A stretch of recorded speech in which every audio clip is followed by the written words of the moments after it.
Good morning. I'm doing it a couple more times. Good morning. There it is. All right.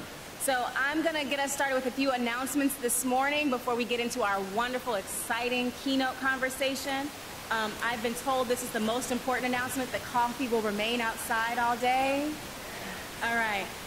So if you didn't have a chance to eat breakfast, please feel free to grab breakfast after this. The food will remain there. No one will be snatching it away, I promise. Food all day there.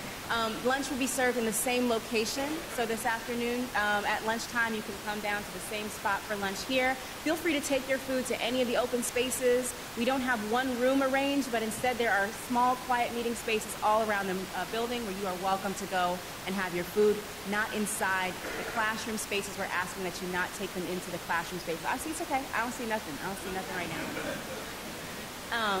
Nobody knew. Headshots. There are 8 spots left for headshots today. So if you didn't get a chance to sign up yesterday, but you still want to get your headshot taken, the tweet just went out, I believe, from our AdHum account. Please check the link. You can go ahead and sign up today. The location is the open foyer area and the lounge area across from the registration desk, which is adjacent to room 1230. If you get lost, grab someone at our registration table. They will point you in the right direction. Please make sure that you arrive at least 5 minutes before your scheduled headshot and that you are headshot ready. We're not doing hair or makeup or adjusting clothes at the time of headshots. We have very limited time and we want to make use of it. T-shirt orders. You might have seen some of our team wearing these wonderful, intentionally digital, intentionally black T-shirts. You got to insert in your folder yesterday. You can order those shirts if you are so inclined. If you signed up for the museum tour, but you have not picked up your ticket, I know your name. I'm going to remind you that you have a ticket so that you can go pick it up from the red table, because there are some folks who probably want your ticket if you don't. Blair Bosley, Tatiana Bryant, Denise Berger, Sarah Campbell, Madeline Cassad, Jeffrey Cobold, Brian Jenkins, Jessica Marie Johnson, Kathleen LaPenta, Kendall Nzinga, Lee Scalarup, Francesca Sobande, Daryl Williams, and Cynthia Young. We still have your info for your tickets. If you are not planning to go to the museum, please go to that same table and let them know that you're not planning on attending the tour tomorrow, and then we can make that ticket available for someone else. There is a lactation room provided again today. It is with swipe access, and so if you need to access a lactation room, come to the registration table and someone will access that room for you. It is 0108A. We also have a quiet room again today. It's in 1232. Again, if you need access to that, it is open all day for some quiet reflection. Need to get away for a moment. If you are doing a poster session, please arrive in advance for setup. Same for the demo rooms. If you are doing a demo session, please arrive in advance to set up your materials. There's a very short break between the windows for posters and demos. So we're asking that you arrive before the first poster session to load your poster session onto the screen so that it is ready to go if you're in the second session. So come in the rooms that you're assigned between 12:30 and 12:45. I'm not going to take your whole lunch time, but just come in for 5 minutes during that period so we can make sure that your tech is squared away well in advance of your session. If you have any questions about that, see one of our team members this morning. There is a closing plenary today that we are very excited about. Our closing plenary today is a product of the collaboration between the Department of Theater, Dance, and Performance Studies, the Michelle Smith Performing Arts Library, and the Clarice Smith Performing Arts Center. And I'm going to give you what they gave me to describe it. I've seen the rehearsal, but I'm going to give you what they gave me to describe it. This dance is very much the product of a collaboration between the students, between William, who is the accompaniment, and Susan Weisner, who is our choreographic editing. Gestures and abstracted movements have come from the dancers' own life walks and experiences, digital maps that were produced during the 2017-2018 AdHum project, thanks in part to Will Thomas, our graduate assistant, and song lyrics and poetry by Jill Scott Heron, and an interview with David Driscoll, and of course, the words and images of Frederick Douglass. It is entitled Unbroken, and weather permitting, it will happen outside this building right across the street at the Frederick Douglass Monument. You can join us there immediately following the last session today. I think that is my last announcement, because somebody on my team is going to look at me and feel like I did something wrong. Y'all good? Yes. Okay, so we're really excited about the programming today. If you have questions, again, please feel free to look at folks who have the star on their badges. They can answer those, send questions and concerns to our DM account or to the email address during the day. And let's get going with this keynote. Y'all excited about the keynote? Yes. I'm going to introduce our keynote speakers as well as our moderator, and then I'm going to get out of here once again. So, starting at the end is André Brock. André Brock is an associate professor of Black digital media in the School of Literature, Media, and Communication at the Georgia Institute for Technology. André Brock is an interdisciplinary scholar trained in English and rhetoric with a master's from Carnegie Mellon University and library and information science, his PhD from the University of Illinois at Urbana-Champaign. His scholarship has explored racial representations in video games, Black women in weblogs, whiteness, Blackness, and digital culture, as well as innovative and groundbreaking research on Black Twitter. His work has challenged social science and communication research to confront the ways in which the field, in his word, preserved a colorblind perspective on online endeavors by normalizing whiteness and othering everyone else, sparking a conversation that continues as Twitter in particular continues to evolve as a communication platform. He is a charter member of the Center for Critical Race and Digital Studies, and André Brock's book is currently in press with New York University Press and is titled Distributed Blackness, African American Cyber Cultures. We are all anxiously awaiting that. Let's say thank you and welcome to André Brock.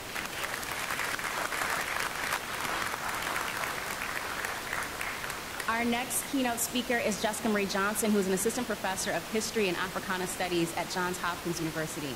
A historian of Atlantic slavery and the Atlantic African diaspora, Jessica is the author of Practicing Freedom, Black Women, Intimacy, and Kinship in New Orleans' Atlantic World, which is University of Pennsylvania Press, under contract and co-editor with Mark Anthony Neal of Black Code, a special issue of the Black Scholar.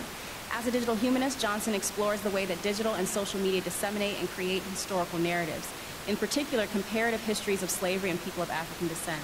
She's the founder of African Diaspora PhD, which is africandiasporaphd.com, check it out, and convener of Sex and Slavery Lab at Johns Hopkins University, a co-organizer of Queering Slavery Working Group with Dr. Vanessa Holden of the University of Kentucky, a member of Latinigrex Project, and a digital alchemist at the Center for Solutions to Online Violence. Please join me in welcoming Jessica Marie Johnson.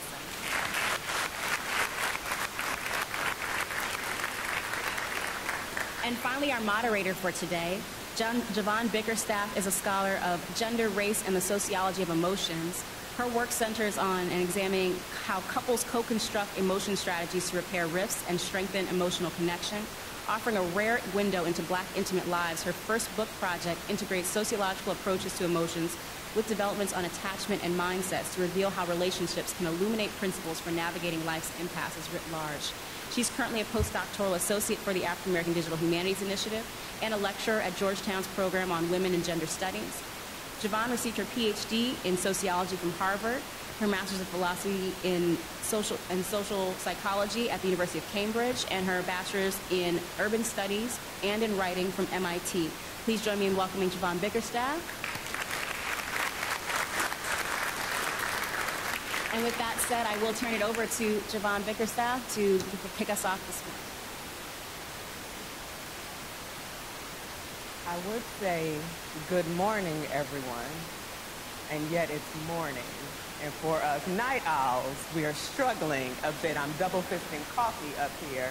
I'm very proud of my admin team and our statement of values, and we're so inclusive, and yet this bias against night owls persists. Keynotes at 11 a.m., that's what we're aiming for in the future. Beyond that, however, welcome. The way we're going to organize this conversation is that we're going to begin with statements from both of our keynotes, Dr. Brock and Dr. Johnson, and then we're going to engage in a conversation. I'm going to enjoy this conversation. I know they are, because we have fun together, and y'all get to be here with us as we engage in this conversation that's going to dig deeper into how we consider the Black and the digital practice and theory and all of its intersections. So let's get started. Dr. Brock.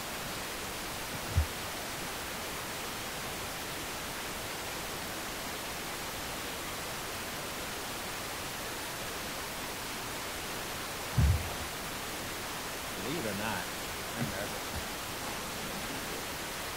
Those of you who have seen me perform before really don't know that I get nervous, but I really do, especially in front of such an esteemed audience of people who have mentored me, have supported me, have worked with me. And so I'm really happy to be here with y'all today.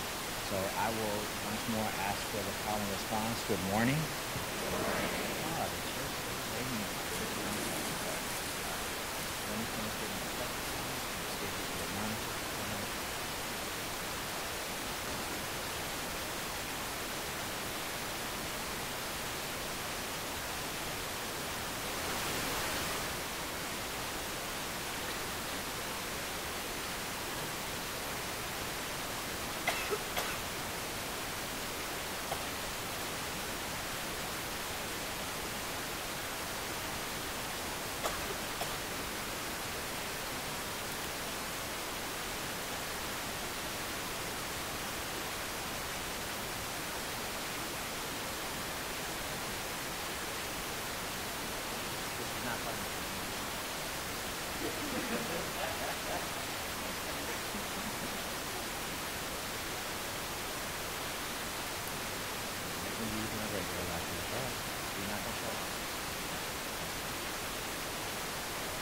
Dr. Bickerstaff says I have exactly 15 minutes, so forgive me in advance if I talk fast. The presentation is an incomplete summary of my book, Distributed Blackness, African American Cyberculture, when I read the notes that I wrote. Today I want to introduce my take on Black technoculture with the intent of getting feedback from y'all, from Dr. Johnson, and our moderator, our lovely bourbon-free moderator. Sorry, it's inside joke. Technoculture can be understood as the relations between and politics of culture and technology. Joel Dinerstein argues that technology is the American mythos, but when defined this way, technoculture tricks off of the racial identity of whiteness and white racial ideology in the guise of setting norms of enterprise, transcendence, and rationality for technology use. That obviously won't do it.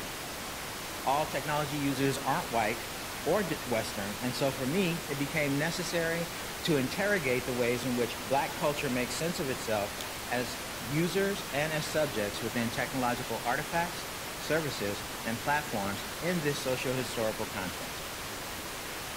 And all art that I have up here today is by an artist named Paul Davey, on DeviantArt as Matahan, and hopefully you'll understand why I love his work.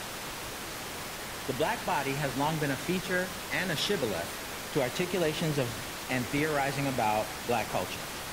The materiality of the Black body is easily understood as a benighted canvas for the iniquities and oppressions levied upon it, but its materiality has also led to elaborate, strained rationales about the legitimacy of race as a social construct. Elizabeth Warren, sorry. Using scientific rationales as evidence. When scholars turn to examining information technology used by Black folk, the Black body was only legible through its perceived absence. Absence from material, economic, technical, and institution aspects of computers and society. When we were seen, our activities were seen as play or unserious. For example, Black Twitter really only became truly legible in 2013, right?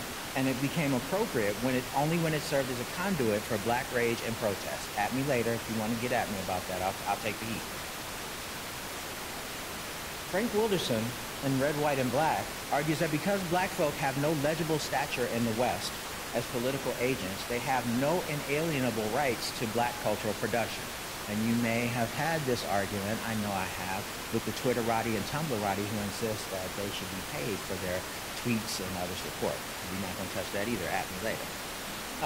So Blackness in online spaces and elsewhere is immediately captured by Western culture, leaving little possibility for emancipation from that framework.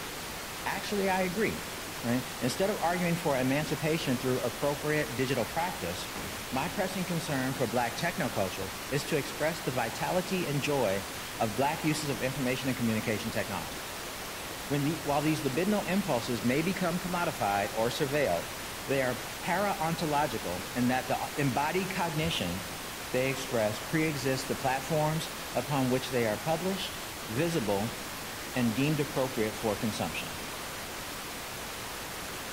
I feel like I might have skipped a slide, so let me go back before Jovonne eats me.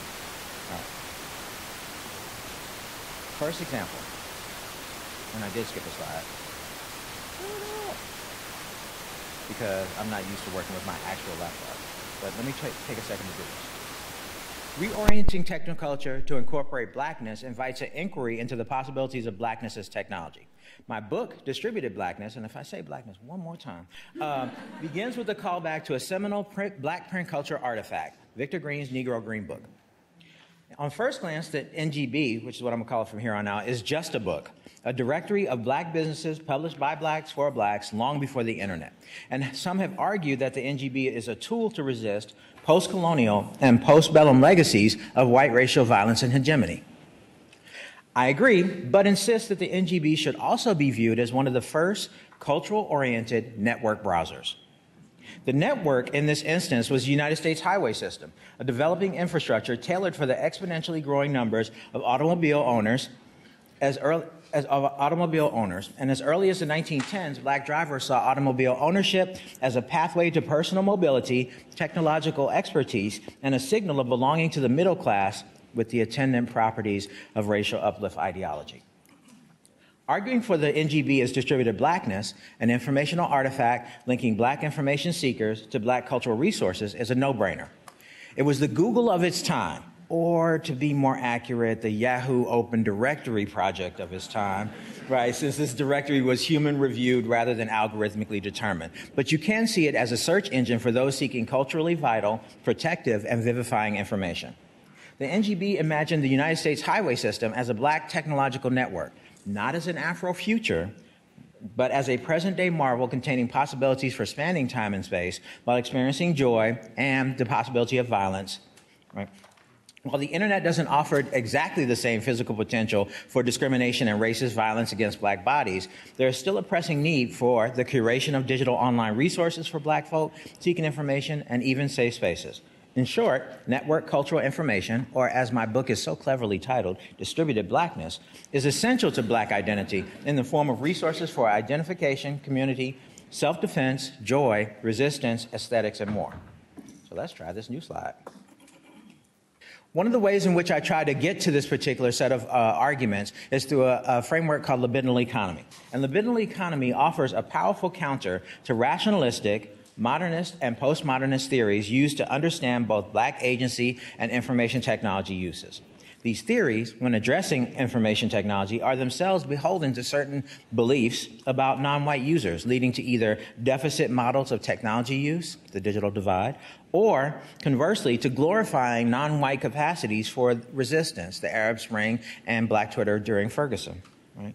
Libidinal economy, however, makes clear the effective tensions undergirding modernity and Western technoculture while providing a path towards conceptualizing black technology use as a space for the mundane, for the banal, and the celebration of making it through another day. The libidinal is not precognition, nor is it pre-intention. Right? Instead, it can be understood as the combustion powering the engine, a visceral, powerful, and necessary component in any figuration. It is infrastructure invisible to our perceptions, just like the materials and processes that we pass by or utilize every day until a rupture occurs. A libidinal economic perspective on black technoculture allows for the teasing apart of the multi-layered reasons behind black digital practices, distribution, performance, and aggregation across digital and material social structures, because we use technologies not designed for or about us in ways that confound traditional technology analyses. And this approach is intended to address this shortcoming. I've chosen to identify black pathos as an epistemological standpoint of a libidinal economy of black technoculture, which offers multiple beneficial outcomes. The first is a disinvestment in the substrate, the political economic substrate of logic, rationality, and productivity. Replacing the highly circumscribed positivist and objective character of logos with black embodied cognition allows this inquiry to incorporate analysis of black digital practice engendered by joy, sexuality, and the erotic.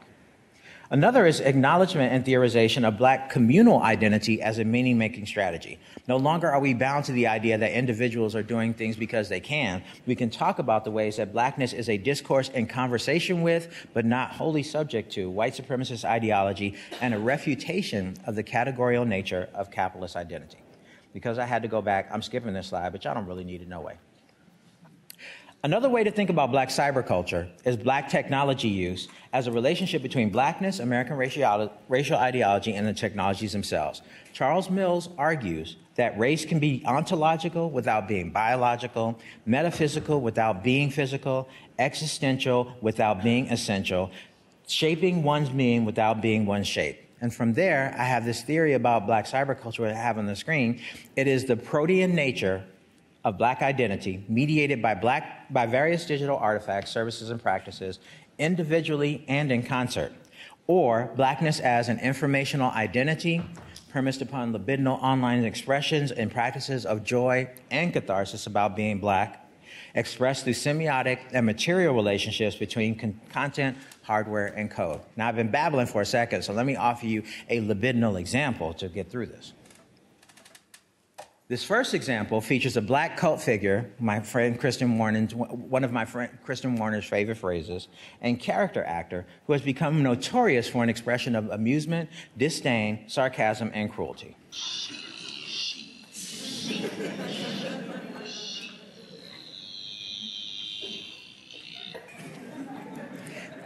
The second example is part of a moment where Twitter made a tectonic shift in how it presented information to the world, the move from 140 to 280 characters.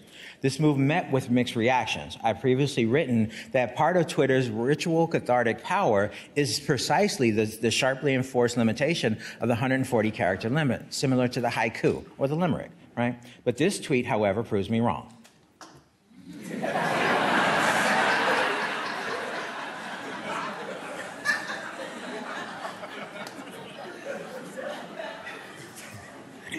For Black technological aesthetics, utility and efficiency are not the ultimate aims. And citing Ronald Walcott, who is describing the blues, he explains that the blues is a struggle to order that space into a distinctive and comprehensive style, a style all the more distinctive for its unstinting generosity of spirit and unfailing faithfulness to the complexities of human experience. Comprehensive because it's the product of a vision that accommodates a tragicomic sensibility. The expression of style in Black digital practice embodies, abstracts, expresses, and symbolizes a sense of life. And I return to Walcott's words again because he defines style so much better than I do. And he says that the stylist, let me make sure I can see what I'm saying. The stylist is one who inhabits so completely the space that one does have, and to inhabit so individually that one does not need to go outward toward the corridor of time to discover possibility, for one has found it in one's own depths. Okay? Skipping ahead, because I see I'm almost out of time and I don't want to get cut. Where Afrofuturism is concerned with Black futures, Black cyberculture is better argued for as the post-present, particularly as constructed and contested through Black cultural digital spaces and practices. By post-present, I mean that Black folk and digital spaces are constantly engaged with the moment, or kairos. I'm tricking off postmodernity and post-racialism and even some information technology, technophilia here, to argue for the ways that Black digital practice invests energy in being, right? A celebration of the now that incorporates past iniquities and future imaginings. Black kairos is simultaneously racial performance, discursive invention, and appropriate timely management within communicative and cultural context. And I say this because timeliness, or the lack thereof, I'll be there in 5 minutes, 5 hours later, is a significant aspect of Black discursive identity. For example, the concept of colored people time, which I describe as a joyous disregard for modernity and labor capitalism.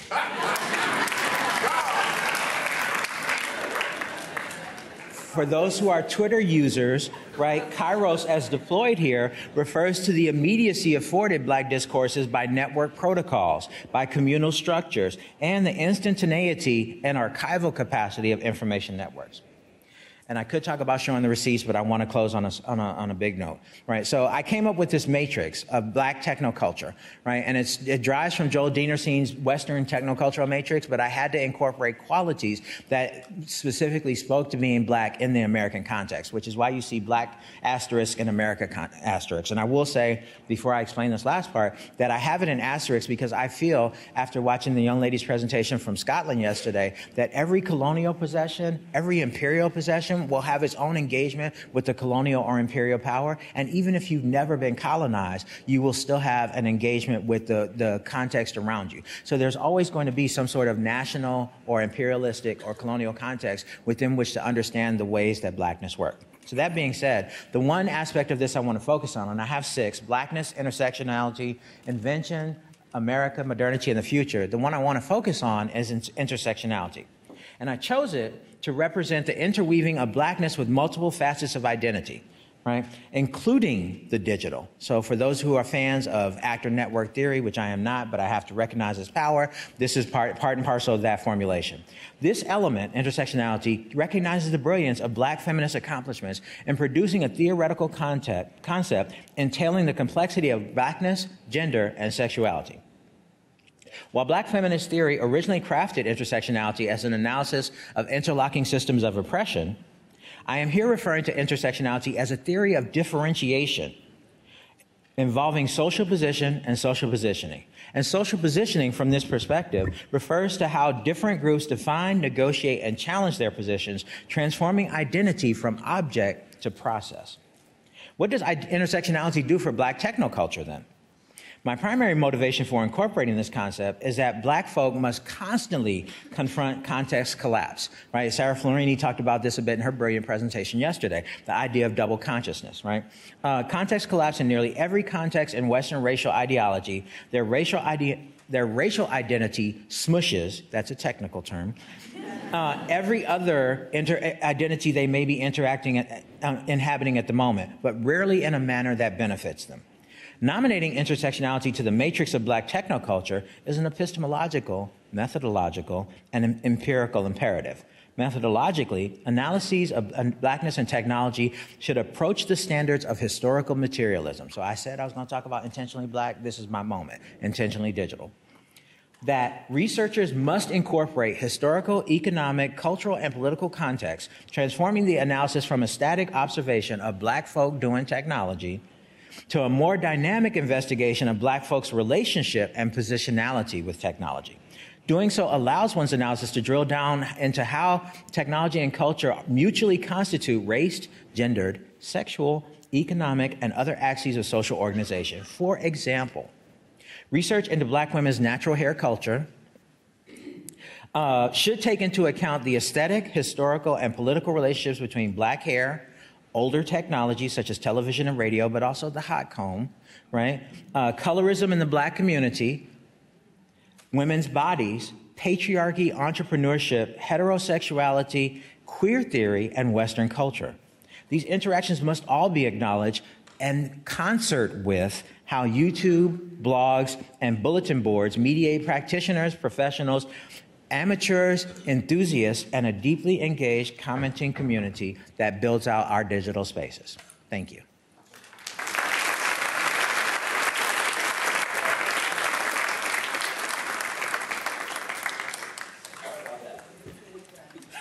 I still had 3 slides to go.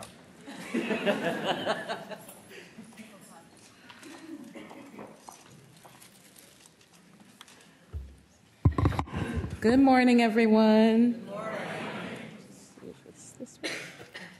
Oh, that's the laptop. Yes, if you could. How do you make WordPress do what I wanted to do?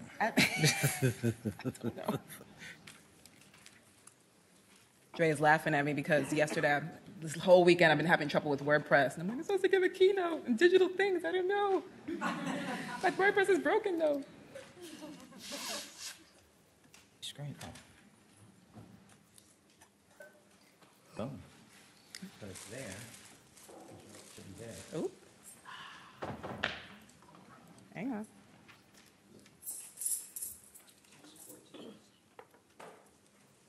It's like support.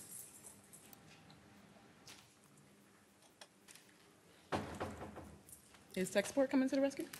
No, because it's, look. But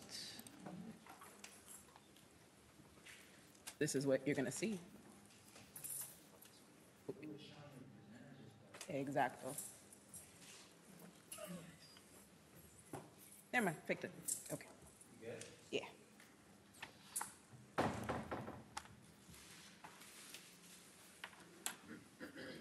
Okay, see if all the things here work. Does that work? Maybe? All right. Hi, everyone. Again. It is definitely an honor to be here. Thank you to AdHum and everybody who organized this. This is a phenomenal conference. We don't have a space, really, those who are doing Black and digital things to come together. And so this is already phenomenal on those grounds. But then it's phenomenal also because this conference has been done in a way that has been not just intentionally Black and intentionally digital, but also intentional in general, with spaces for care, spaces for quiet, breaks, really good food yesterday at lunch. And that is unusual in the academic conferences in general. I actually normally see that with in more organizer type of spaces. So I want to thank the organizers for that and for inviting me to this really great conversation that we're going to have. So there, you guys had my intro. I guess I should note that I got my PhD in history from here. So it is also, it's something to come back and to be able to talk about this work that has been a lot of fun to me, and also talk about some historical things. I'll be talking about those as well, because I am a historian. And it's also great to be here, but also a little bit sad in the wake of the passing of my advisor, Ira Berlin. So I just want to make sure that I note that. He was very special, and he is very much missed. A little bit about myself. I will talk about my more analog historical work in a second, but I come to Black digital things most broadly and sort of longest running through African diaspora PhD, which is a project that's been running from 2008. Now, I have done other things, and there are other kinds of ongoing projects, including some that are coming soon. But African diaspora PhD has been sort of the most sustained for my part, which is not to say that it's been even the most popular or widely known or anything like that, but turning to sort of thinking about what Dr. Brock is saying about Black joy and the use of tech and Black aesthetics, and the reason we kind of do this, intentionally Black and intentionally digital, it has been a thing that has sustained me in other kinds of ways, in my work, in my thought production, and the people who I want to incubate thoughts with, who I want to collaborate with. And I find it continuing to rejuvenate me. So when we talk about digital projects and their sustainability, it's interesting to think about other kinds of metrics and rubrics for why we actually are engaging online and why we create the things we do. I created in 2008. It ran from 2008 to 2012 in its own kind of format. Around 2012, there was another shift sort of in the online world in general, as more and more people began to engage online. And so what's been really great is seeing how the landscape has also changed. Just this last week, Dr. Dinah Ramey Berry launched Making History Hers, which is a digital platform on Black women's history by women of color historians. And this is truly, truly groundbreaking. It's a gorgeous site. It's that, makinghistoryhers.com. So this is a really kind of fantastic moment and fantastic world to be in, and to be part of for anybody who is thinking about dabbling, and for those of us who have been here a while and those of us who are just coming into it.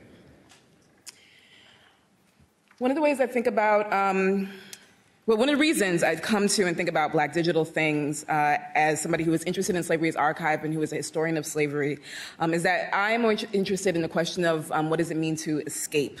In 2015, Black Dominican poet Gabriel Ramirez stepped on stage and performed these words before participants, fans, and attendees of the National Poetry Slam. I am Black and full of stars. I am not the absence of light. I am who allows light to exist.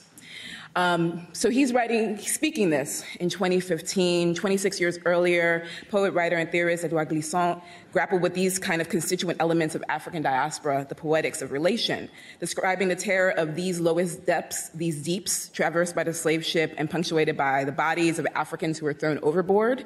Glissant claimed the dead beneath the sea as underwater signposts that mark the course between the Gold Coast and the Leeward Islands. Almost 2 decades apart, Ramirez and Glissant are both charting a course for African-descended history, politics, and identity that essentially challenges the cartography of the known world. And yet neither are speaking of land or ceremonies of possession. They're not talking about planting a flag or enclosing space, these things that generally attend nation-making and empire building, particularly in the West. Instead, they're talking about a new world blackness where they're challenging a new world where blackness is being categorized as non-being, as unthought, as spectacle of death, as impossible, as non or inhuman. And Ramirez, Glissant, and others look above, below, and beyond terrestrial longitude and latitude for where entire galaxies of life and humanity remain possible. I am not ugly, he continues. I am who allows you to be beautiful. Now, isn't that the blackest thing you've ever heard God say? And I would play the entire poem, but I have only so much time. Glissant likewise gathers his people and confronts the West's refusal to map terrain of black being by populating relation with a constellation of selves. Quote, we know ourselves as part and as crowd in an unknown that does not terrify. We cry our cry of poetry. Our boats are open and we sail them for everyone.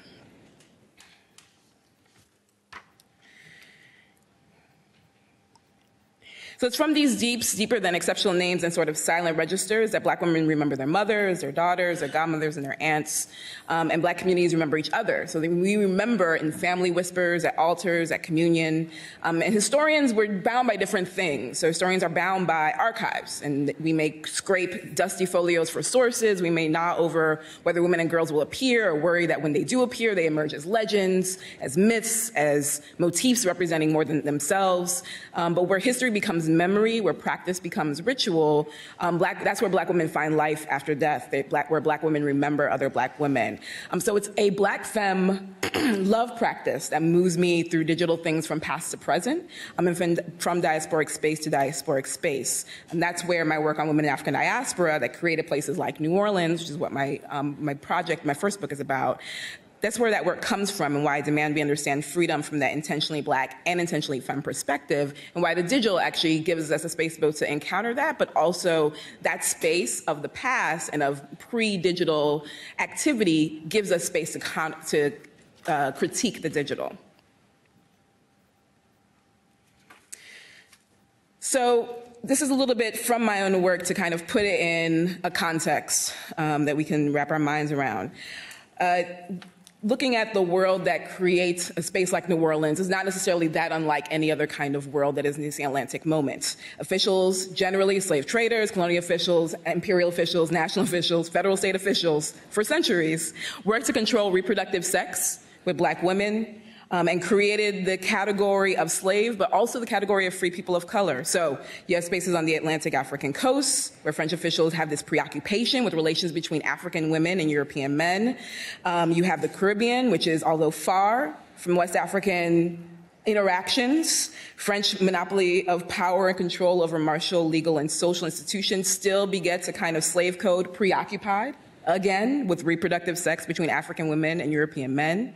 You have the promulgation of Louisiana Code Noir in 1685, which, like other slave codes that appear and reappear over the centuries, ties slave descent to black women's wombs and freedom from slavery to these now criminalized sex acts. And at the same time, you have women and mixed-race children who are among the most likely to be freed from bondage in colonies across the world for a whole host of complicated reasons. So for women of African descent, things like Louisiana Code actually reflect little of their lived experience. They reflect a system and a structure that's trying to get a certain kind of labor, as we're talking about black technoculture, thinking through the bodies, consuming the bodies of black people, is trying to get a particular kind of labor out of black women. Conception and childbirth evidence only certain sex acts. And it's important that both as historians and general in the world, we think about that and sort of, internalize that Conception and childbirth evidence certain sex acts. They don't foreclose the possibilities of others. And enslaved women in the Caribbean resisted slavery and sought to control their own sexual and reproductive lives through abortion, through infanticide, by loving other women, by not loving anyone at all. So you have this Atlantic world that's saturated by codes like this, by overall taste for black women as violated and violable. So it's impossible in this context to quantify the number of acts of sexual violence disappeared from official notice as a result of black women's determination not to bring their child into the world, for example, or raise a child in the world of slave. It's also equally impossible to quantify the number of acts that move around these essentially fields in the database. And you have people who are working on things along these lines. Jennifer Morgan, Marisa Fuentes, Sasha Turner, and others. Dr. Deidre Cooper Owen has a fantastic book that is about the black women who are disappeared, not in the study of gynecology, not just those who, even the ones we know, like Lucy Anarka, who J. Marion Sims worked on, but the women who labored on the farm that Sims had as enslaved labor, the nurses who helped him formulate medical breakthroughs. So there are all kinds of ways that this is not just about the period of slavery if we want to move, if your work is beyond that or if we want to move beyond that. And then we also talked about this yesterday in this fantastic panel with Roseanne Adderley, Marlene Gaynor, and Lisa Acosta about the ways that in the present day, remembering itself is also hard. It's also a project of dealing with disappearances, of dealing with what is missing, of dealing with historical memory that is like stubborn and refuses to incorporate the past, even when the past is factual. So we have people who are working on that. What's interesting are the ways that these impossible acts of quantification combine in the census register to create an archival silence about black women's transgressive resistance. So, for instance, French colonial officials along the Gulf Coast occupied themselves with this obsessive census taking. That's not my quote, that's another scholar. And in tracking individuals across the colony, they created a data set or a database of hierarchical, legible, interrelated subjects, some who are black, some who are white, sometimes dividing people by racial demographic, mulatto, quadroon, et cetera, mulatresse, quadroon, et cetera. But they were doing the best that they could to create a system that made logic out of people's refusal to actually be systematized. And so the question becomes, when we're thinking about this as the history and the architecture that we have been bequeathed with in the context of digital things, of technoculture, of technological landscape, what are the ways that we are also thinking about what that null value means? What are the ways that we can take that null value and challenge what the empiricist archive is offering us? Does it also give us a way to kind of mark space of indeterminacy? That's a quote, missing information and inapplicable information in a systematic way, independent of data type. Does it give, that's from Jacob Gabor, does it give us a way to kind of sit with what is missing without trying to shape it into something, to the extent that something is not available because the archive is not forthcoming? So null value is also, thinking about it as thinking about engaging in the digital from a black femme practice, also asks us to think differently about fugitivity. So a quick example. There's a woman in 1726, sometime between 1726 and 1728, a woman named Therese marries a man named John Mingo, presumably. So in 1726, John Mingo arrives in New Orleans. He's a fugitive. He's fleeing from South Carolina. And within a couple of years, he's sort of marking himself as acting as free. So there's this other kind of like interesting bracket in parentheses around his freedom, because he is fugitive, but nobody owns him, at least in Louisiana.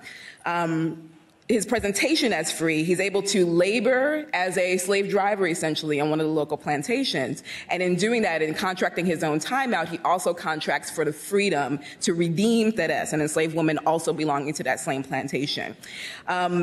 When he asks, Mingo declares himself to be free, but Therese, in the same contract, Although this is and this is not an unusual act for enslaved men to appear in the archive, contracting for freedom or indenturing themselves for another woman who they say is their wife.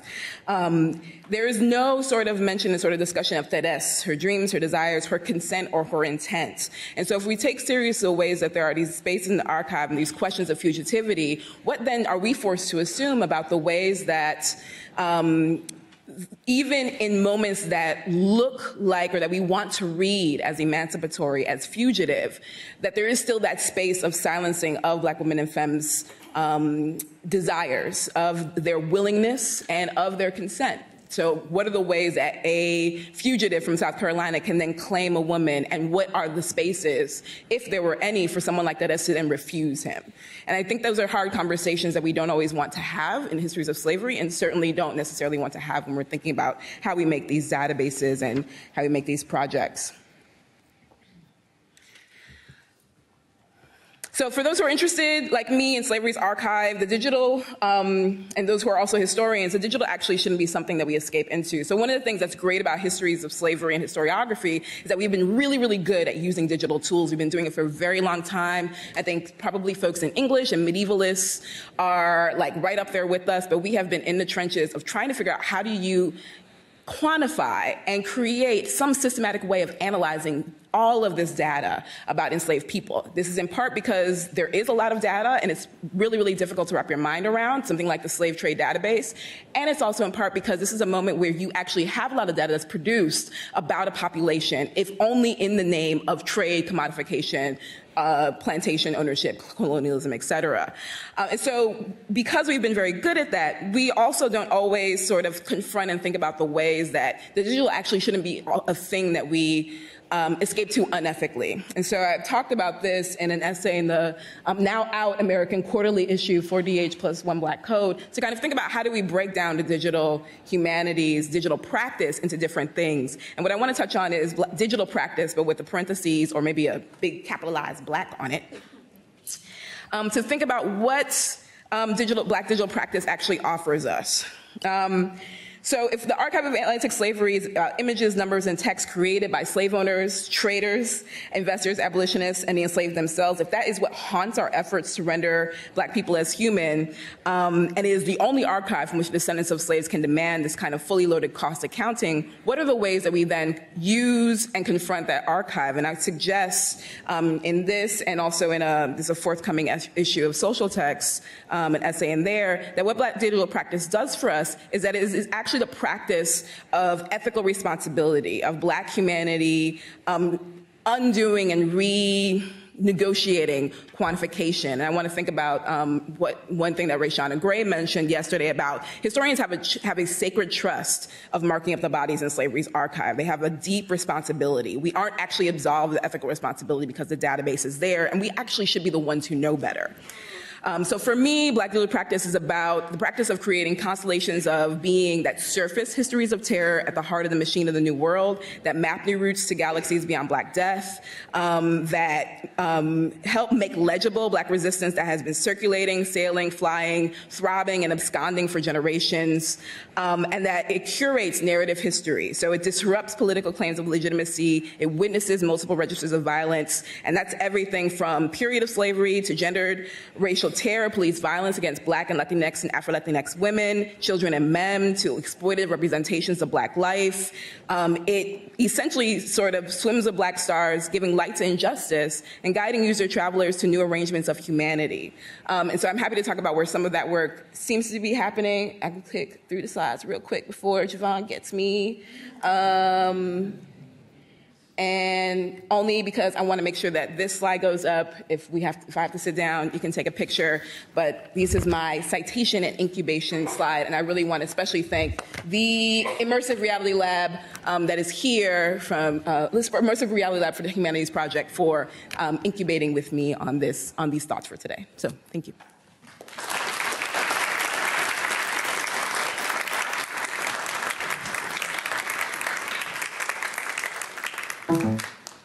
Y'all just got 2 semesters worth of classes, right?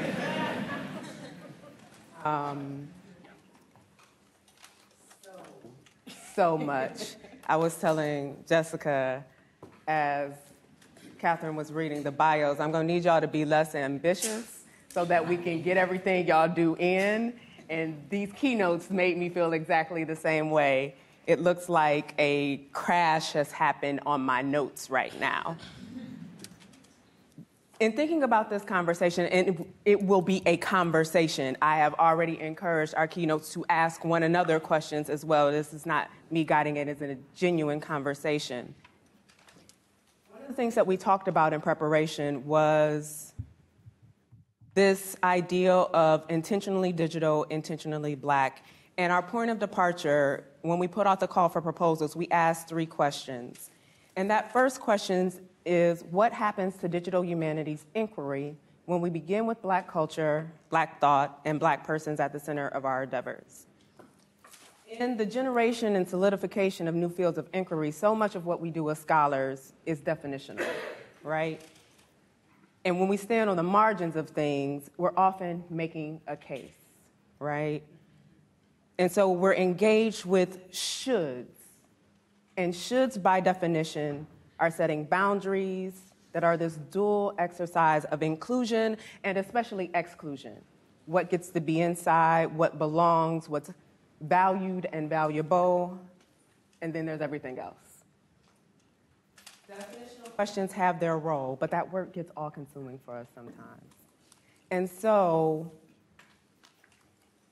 what we're hoping to do in this conference, and what I'm hoping this conversation will do, is to leave the definitional questions aside. What if we didn't have to make a case, right? What if we could just begin with what we asked for in that initial question? And I'm hoping this conversation will act as a kind of embodied practice in engaging that first question. And so my first question for you, I'm saying, I gotta set things up, Brock, right? We talk a lot about our what's, but I want you to start with why did these particular questions matter to you? Whether, Dre, that's thinking about theorizing Black digital practice in terms of joy and play and pleasure and affect and clearly ratchetry, right?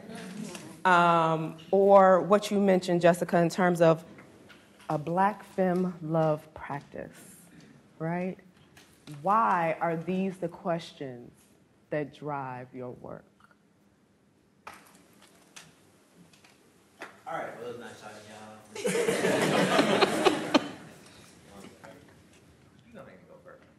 I just will. Oh, there we go.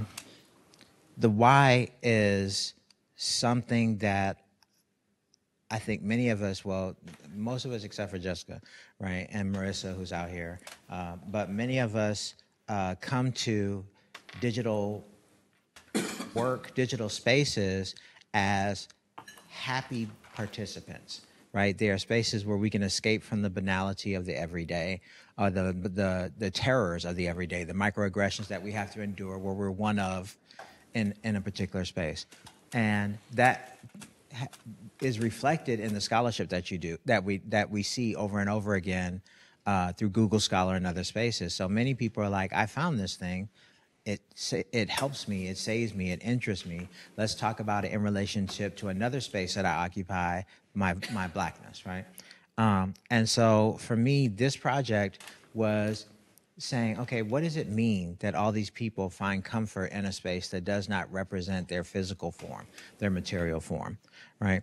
And it wasn't just as simple as political economy would have it, or as some of my students would have it, that we're here on our hustle, right? It's not just that simple. It's not, we're not here to make a buck. There's the early blog era, and I know you're familiar with it, where people form spaces like the Afrosphere, right? Right, where it was supposed to, the digital was supposed to represent this flowering of a Black intelligentsia, a Black digerati, the Blackerati, right? Those who, I mean, one of the signal blogs of that moment was Jack and Jill politics. Right, right, and so it wasn't that either, and so that's how I ended up back to talking about joy. I wanted to talk about that moment where people just were. And Black Planet is one of those first spaces where people were allowed to be who they were, where they were, and express themselves through digital creativity. So that's the why for me. I needed to talk past the political economic to talk about what stuff impelled us to go there in the first place that allowed us to recreate ourselves in digital spaces. I'll let you go first. Can everybody hear me? Is this close enough? So I am very interested. So it's interesting because, like, when you put it like that, a lot of my interest in digital things is also out of that joy and, like, out of trying to find a space out of trying to escape, a space for escape, and finding community that was not sort of my lived community. And I think that that is not an unusual thing particularly for a certain generation of folks who either identified or were in community with radical women of color online, with queer folks of color online. You can shout out Feminist Collective. I'm thinking of folks like Moya Bailey, like Alexis Pauline Gumbs, Sadette Harry, Nasa Crockett, like folks who have been sort of in the trenches of online things and really, like, have gotten a lot of heat, particularly in the last few years, from alt-right trolls, from 4chan. There's doxing, and I know there are other people who are familiar with other kinds of communities. There's the fan fiction and fandom online. There's gaming online, which women of color and queer folks of color have really pushed into. And so it's funny, like, going online was a space to escape. And also, like, there's also all of that that's happening too. And yet we're still here. And so when I think about, like, my rationale and my reasons for also remaining, it is out of a Black femme love and care practice and desire to continue to find people who are operating with that sensibility, with a sense of humanity and joy and pleasure and desire in each other, and not always finding it in the real world, though increasingly finding it in really wonderful ways in the real world, but still also finding it online. And so that is me individually, why I'm engaging. But I also think that the reason why these tie together in the work for me, particularly somebody who is absolutely committed to slavery's archive, is that there are analogs for that in an earlier archive. There are ways that particularly enslaved women have worked to create community in the absolutely all-encompassing and ubiquitous world of slavery and violence, and feeling that violence from their owners, from men around them, men of color around them, from the officials who are charged with not protecting them. So, like, there's ways that when I go into the archive and I see, there's a feast that's happening, and somebody brought the gumbo, and somebody brought the filet, and somebody stole pigs for this, and somebody cooked it and was charged with cooking it, and somebody brought their lover to it, but then they went home with somebody else. Like, there's this whole practice of gathering, of taking joy in each other that I think you see, like, you are doing the work to show how this is actually happening right now in this post-present. And I see that much earlier. And so what are the ways that if we are doing this, then the problem is not us.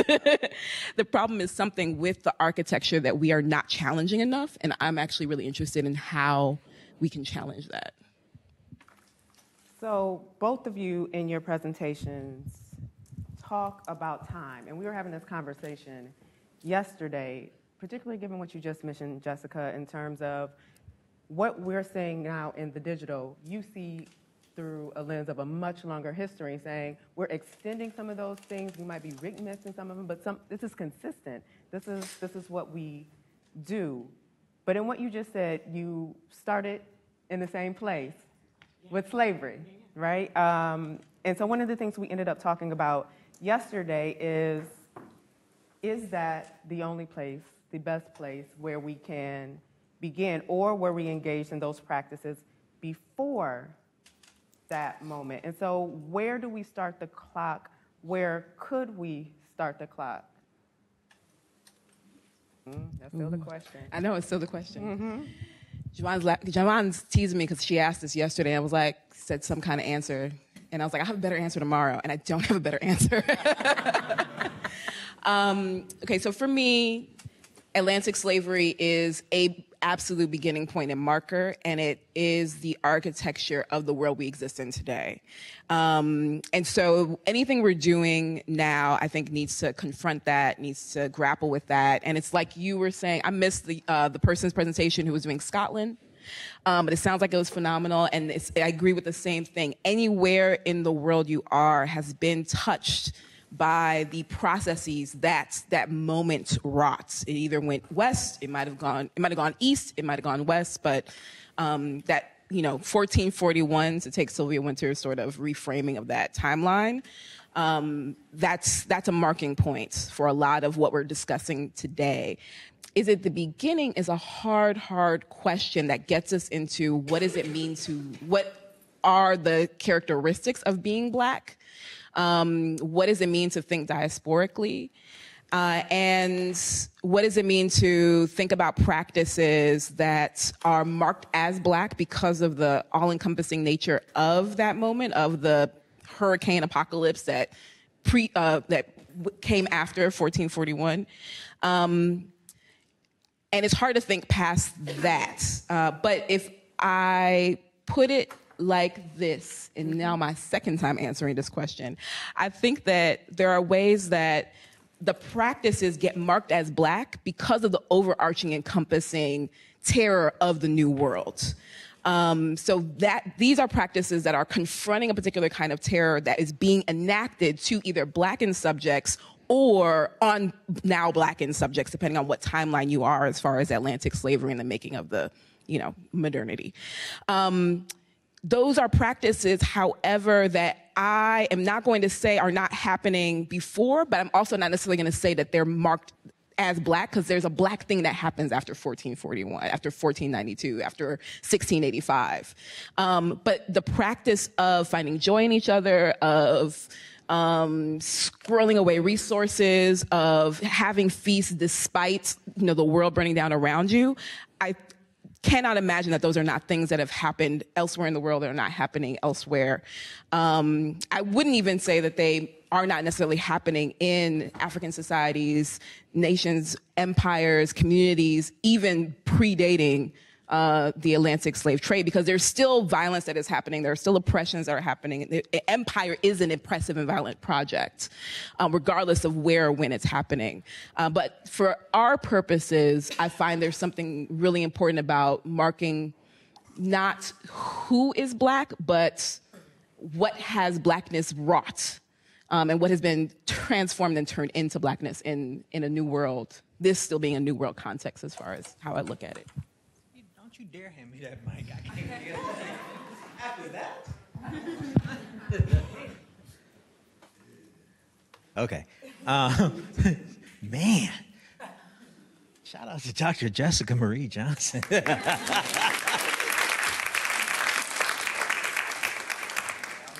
But with my company here. I had the pleasure of speaking at University of California, Berkeley a couple of weeks ago, and Rashad Timmons in the audience, shout out. And Rashad mentioned in his presentation yesterday Althusser's Hail. And so to answer your question about time, when I started looking at the libidinal, but also the ways in which people talked about anti-Blackness, I immediately ended up with philosophers of race. So George Yancey, Linda Alcoff-Martin, Frantz Fanon, and other spaces. And what they were insistent upon is this idea of the hail, not as a moment of ending, but as a moment of beginning. So y'all know Althusser, right? I don't have to explain them to you. But one of the things that I love about the philosophers that I'm in conversation with is that they say the hail is the moment where your recorded self is marked, right? But your identity is everything after the hail, right? Mm-hmm. And so for me, that has particular resonance for the internet, which is in some ways this timeless space, right? But it's also this archival space, right? And so one of the things I have in my slides that I didn't talk about was for Black Kairos, the idea of showing the receipts, right? And I talk about showing the receipts as a practice of time because it's always dredging up something. Somebody made the mistake of tweeting with their full voice, thinking it was going to go well, right? And here's a whole community of people saying, in this current moment, however, we're going to show you how you showed your ass. Can I say ass on live stream? now. I said ass on live stream. I said, all right. So this concept of time for me, this is how I ended up at the post-present, because we are always in conversation with past iniquities, with the violence of slavery. Even if we don't have any direct experience, the ways in which our world enfolds us keeps us in contact with that traumatic experience, right? But in terms of a time, and this is Du Bois speaking as well, Du Bois says there's nothing more pleasurable than the laugh of the laborer on Saturday night. Right? And so I have always been interested in that moment where we cast the cares of the world away, we form the Soul Train line, and we do our awkward steps, or we doing the hustle, or the shuffle, the Cupid shuffle, or whatever, right? Those moments where we fall back into our bodies, into our rhythms, into the company that we have, and enjoy ourselves. So for me, that's where I came up with this idea of the post-present, because I wanted to talk about that moment. It's not that the time has gone away, because, it's never very far from us, right? We've seen so many stories where black children leave a party and end up not getting home, right? But when they were at that party, they were at that party, right? And so I wanted to talk about the internet as a space, and I realize it has larger resonance beyond the internet. I'm not a digital dualist.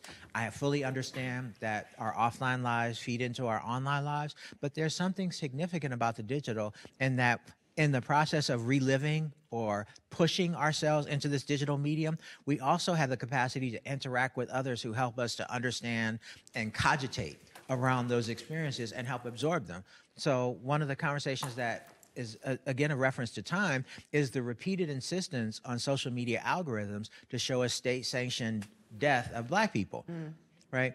And this is a problem partially of our own making, but also because of the algorithmic insistence, what I call in the book, of weak-tie racism, right? The algorithmic insistence that this is something that is relevant to you. Pew Internet says that for brown folk, the majority of what we talk about and do online is about race, whereas for white folk, that's really not the case. If what you're interested in is race, and the system that you're enmeshed in is heavily invested in showing you your place, then of course you're going to see footage of a cop shooting someone in the back over and over and over again. And that timelessness is something that we must accommodate. But also, we need to pay attention to the ways in which we soothe one another after that moment. So now I've got people on my timeline saying, don't post that shit, right? I don't want to see it, right? We don't need to celebrate. We don't need to relive that moment over and over and over again. We can talk about how bad it was, right, without having to relive that moment, right? So we have moved from that present to the post-present, where we're saying we're going to deal with this in the now. We don't have to relive this in the now. So, go ahead. That raises a question for me of one of the slides that you skipped, but I had your quote already. I'm with you, right? Black folk have a natural affinity for the internet and digital media, right? And so this sense that the way that we engage with the internet and digital media seems to be the same thing that we would have said, yeah, I know that boy got lynched down there, but we got to talk about that all night long. We're going to have this party, we're going to juke, we're going to do what we do. And so how do you see that continuation? And I think this speaks to your work as well, Jessica, of that natural affinity. Where is that located, right? And what you said earlier about the imperialist ways that it shapes all of our contexts all the time. So the other part about Althusser is that the concept is always already, right? You're bringing who you are to whatever space that you inhabit. And that's been a central feature of the work that I've been doing for the last however many years, right? And so I got in so much trouble for writing that black folk are natural inhabitants of the internet. Like, I had my reviewers, they were like, you can't say that. That's essentialist. And I was like, I mean, when's the last time you heard somebody say that something technical was something good about black people? Like, if we gonna take that, we gonna run with that, right? And so for me, saying black folk have a natural affinity for the internet and for digital spaces is an ecological claim. The way in which, through our propensity for invention of ourselves and of our spaces. We take whatever space we're in and we make it our own. Beverly Tatum has a book, Why Are All the Black Kids Together in the Cafeteria? That's because that's where we doing ciphers and comparing shoes and everything. We have created a safe space, a vitalized space for ourselves in the midst of a space, larger space that doesn't really care for us or want us, right? And so for me, I think that's kind of sort of answers your question. It's that intention to vivify, that intention that we make every space our own, whether or not, and this is where the ratchet comes in, whether or not people approve of what it is that we're doing. And so I know you all have ridden at some point a bus full of black school children. They don't care. If they do pay attention to you, like I made the mistake, y'all know, people who love me know that I wear the toe shoes with the toes. Do entire bus rides where the kids just be looking at each other like,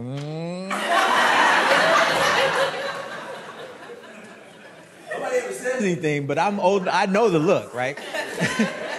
And so we create these spaces and we vivify them with our presence, and people respond to them, sometimes through fear, barbecue Betty or patio Patty or whatever. I know we should talk about that at some point, right? But yeah, it's us. We make it us.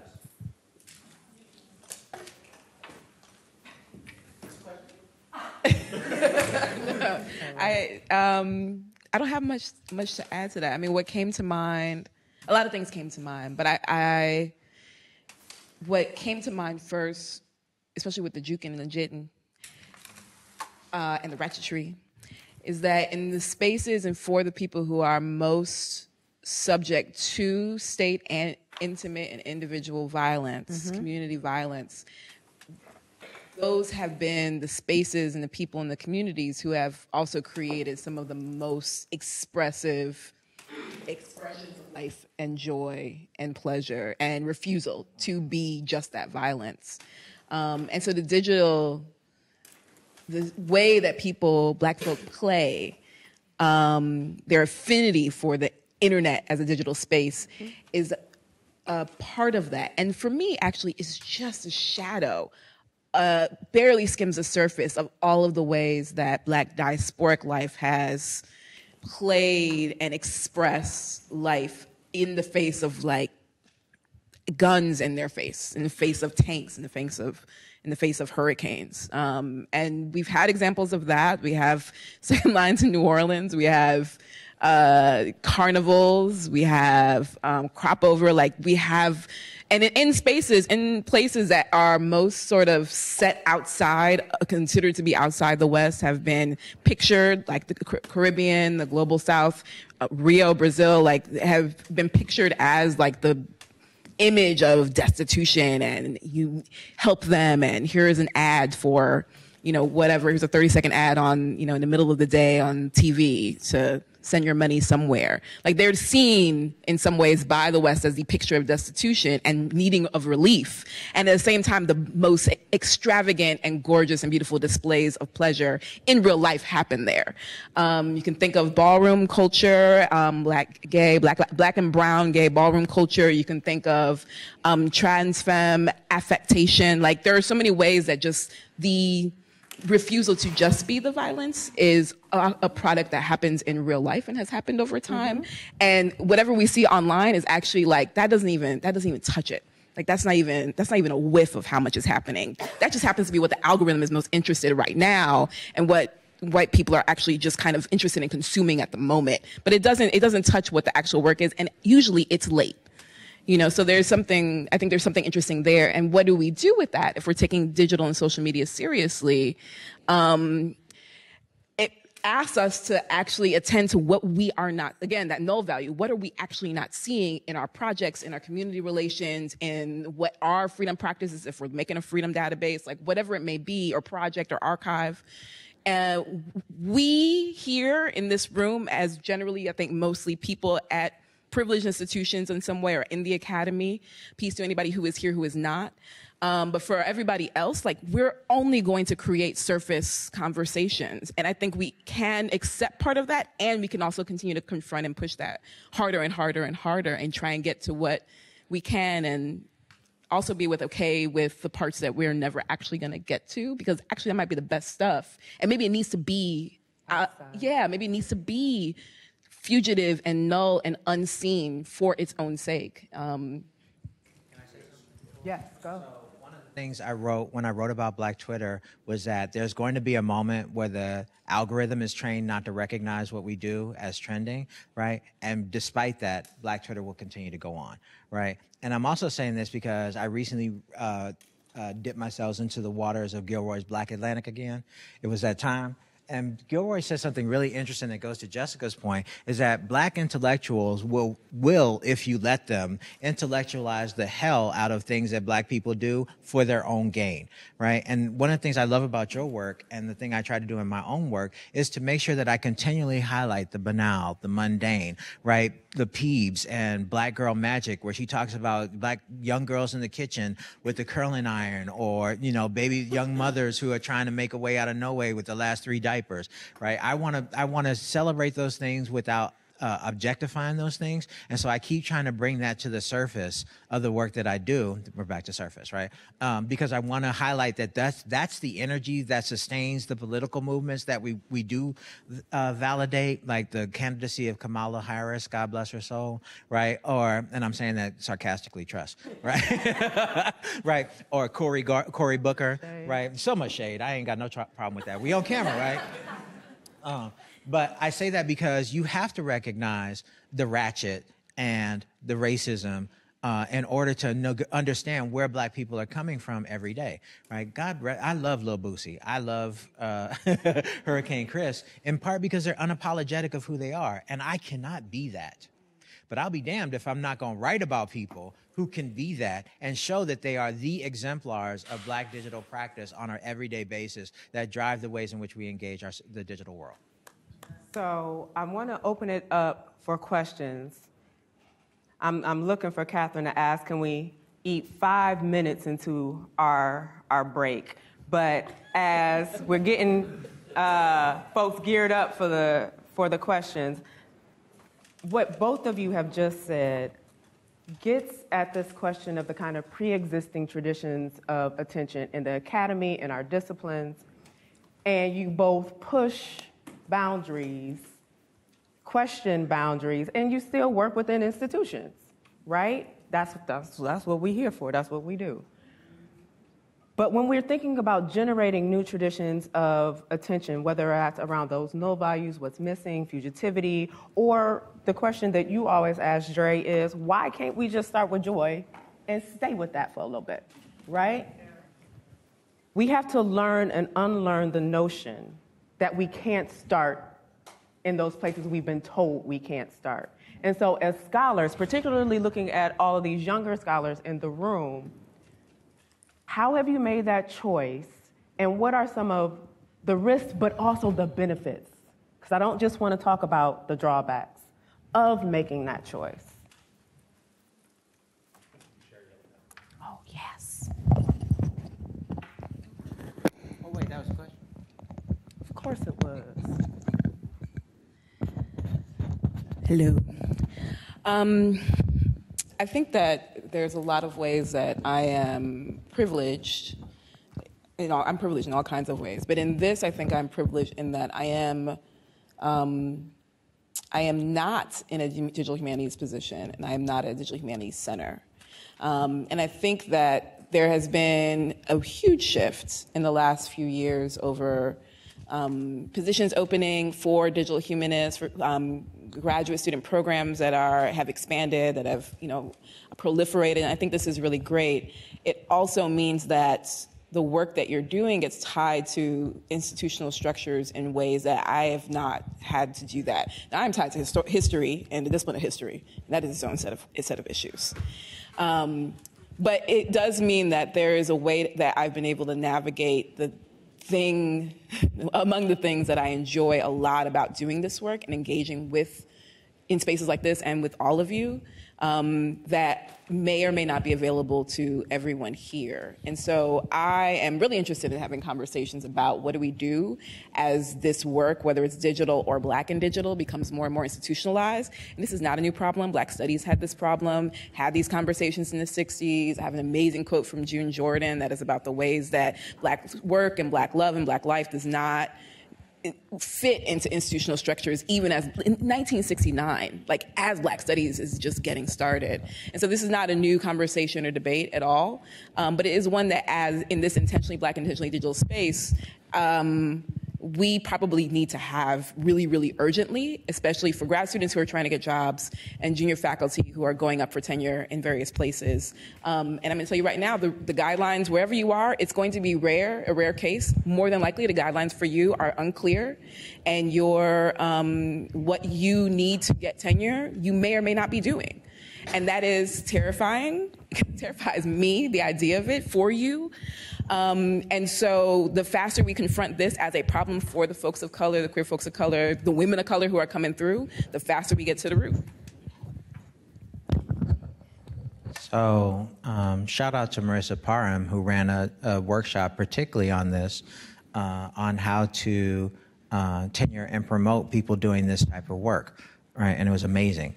I will say that as I was contemplating making the move from the cold North Midwest to Atlanta, one of the questions I was asked to justify why my institution should make a retention offer was, name the departments of race and digital media across the country. Don't worry, I'll wait. Go ahead, name them.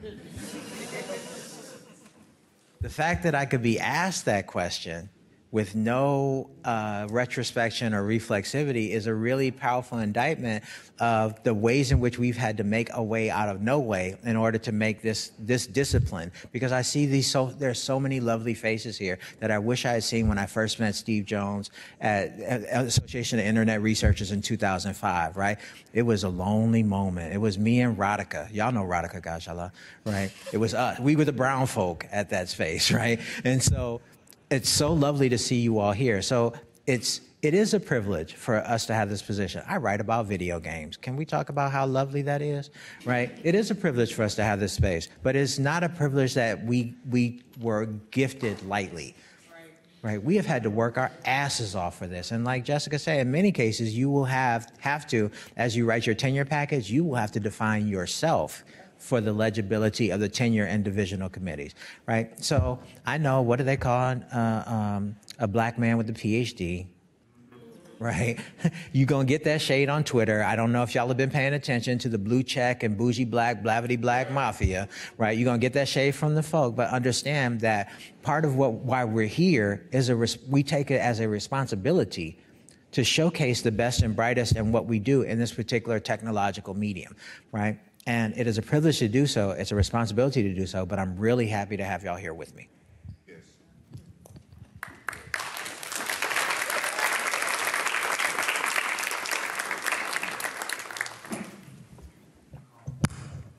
We have time for like 2 questions, and by questions, I mean questions.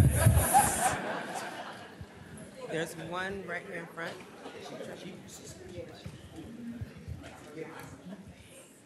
And so just in the issue of time, we can get in more questions if your questions are questions, and I will pause you if your question is not a question. I'm anxious. Don't be anxious. No, you got it. it's a question. I promise. I do a lot of thinking. Oh, I'm Malika. I'm a fourth-year PhD student at UC Berkeley. And I do a lot of thinking and a little bit of writing on like Black women and Black femme, like self-authored digital representations as they relate to like just the communication of Black femme performance aesthetics and discourses around labor. And I'm curious about, just to hear you all talk a little bit about how sometimes Black social practices enter the spread of social networks without any claims on compensation. But then like over time, as they start to be kind of like interpolated in all these different ways, the call for compensation or all the think pieces about how they should be compensated start to come up. So I'm just curious how y'all feelings are about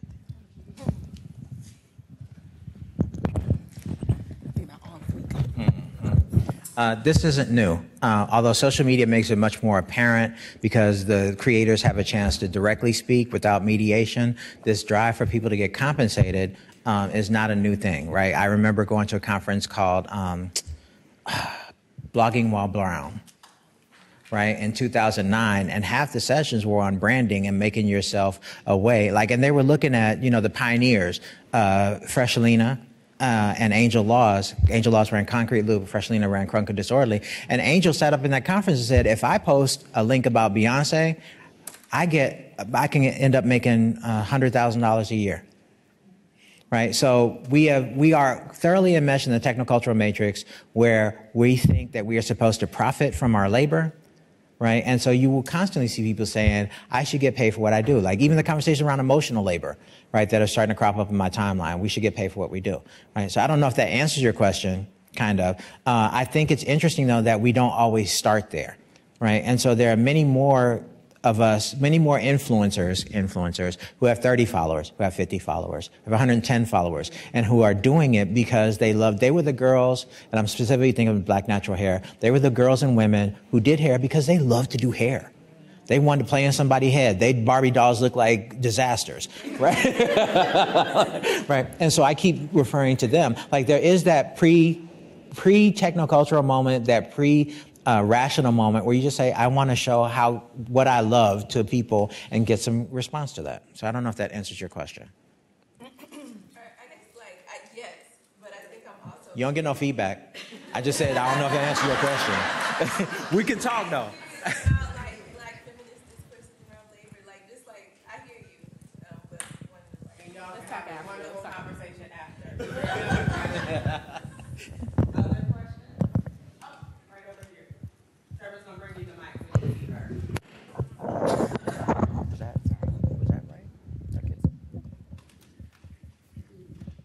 Thank you. I'm going to try to use the mic. My name is Ari Holliday from the University of New Hampshire, assistant professor in women's studies there.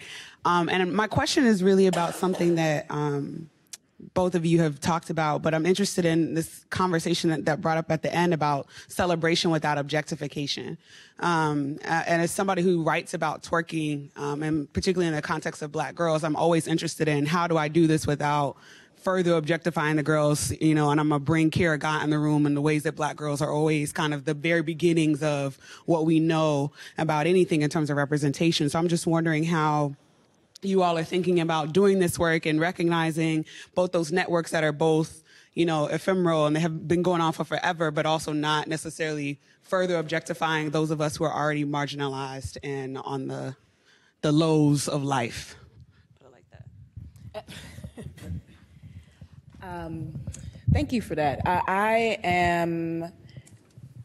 My first sort of instinct and response is to turn to Amy Meredith Cox and her book, Shapeshifters.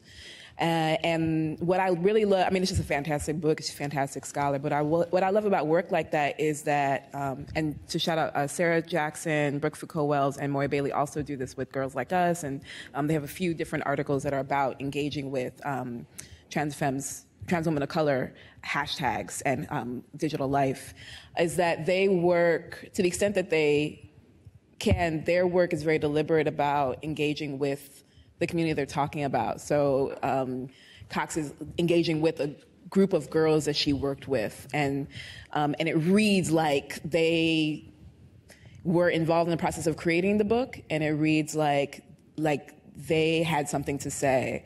And I think if we do whether it's a project or essays or books in that way, if we are writing with the people that we're trying to write about. So instead of writing about them, write with them. I think that changes our work, because the other part of ratchetry is that sometimes you want to be objectified. Like sometimes you have work that you are trying to put out there. Sometimes there's the compensation piece. Like people have all kinds of motives for why they want to engage with us. And so how we deal with that, and how responsible we are in having honest conversations about the repercussions, about what's at stake, about what happens when we print people's names who are not academics in our academic articles or books. And if that's something they want, that's something that's useful for them, if that's something that's useful, that it can be a relationship as opposed to sort of colonial and appropriative, I think that actually is where, for me, the answer starts. Because I don't think there's an easy, this is the solution answer to that. That's a hard question. It seems like it's an easy question. I think some people, it's like, just don't objectify. And I'm like, it's actually not easy like that. Can I? Just as a brief coda, so writing about ratchetry for the book has been really difficult because I don't want to do the objectification thing. And there's so many things I could put, like there's hot ghetto mess. I don't know if y'all remember that, right? There's so many things that I could put as examples of the ratchet. But what I will say is, like, I will agree with Jessica that sometimes you just got to put it out there because that's what they intended to do, right? And so my canonical example these days is when I did my job talk this last year, my data for the job talk was a hashtag called Nigger Navy. And you have to see the expressions of the white people in the room when you say nigger, nigger, nigger, nigger, nigger, Navy over and over and over again, right? And for those of you who don't know, look it up. You will be quite entertained, right? And sometimes you have to put it out there. I found that nigger Navy is precisely this, right? Black folk knew what that word meant, and yet they played with it, and they had fun with it, and they objectified it, and they tricked off of it, and everything else, and because it made them giggle, right? And so sometimes that's the giggle moment, right? If you got videos of young women twerking down the aisles of Publix, right, as it pushing a shopping cart, post that shit, right? Talk about that shit, right? Because that's just as much who we are as watching a cotillion with young women dressed up in their dresses for Delta Sigma Theta. Sorry, I didn't say that out loud.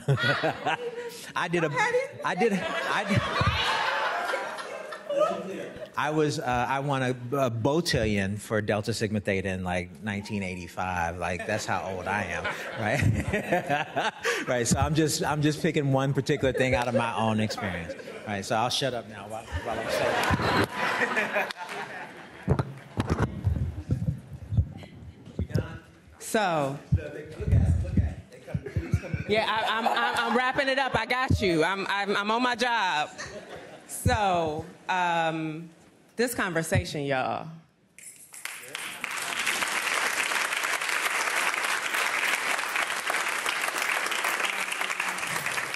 As we get prepared to go into the rest of the day, first, thank you, Dr. Brock and Dr. Johnson, for all that meat and texture you left us with.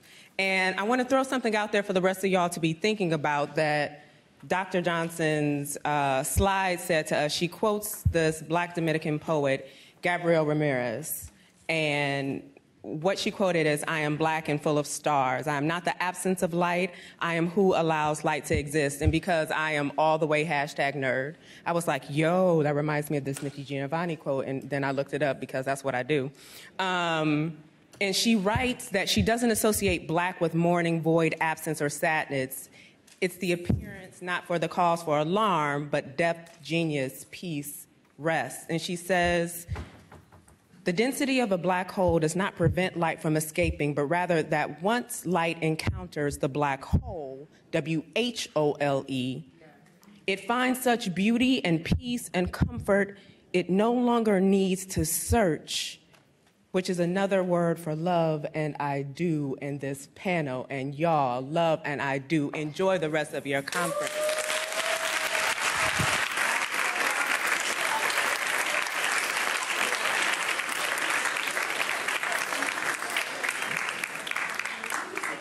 Dr. Jovonne Bickerstaff.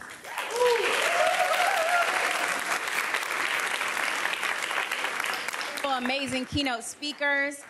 Thank yourselves. Y'all wonderful. But also, get to your next panel. It's starting soon. He told me I didn't have to worry about time, but I do because it's my job. So your next panel is starting at 10:45. There are signs posted throughout the building. If you need help finding something, find someone with a red star. Please help us in cleaning out this space. I didn't watch y'all eat in here, but they will watch if there's food left in here. So if you can please take things out of the room.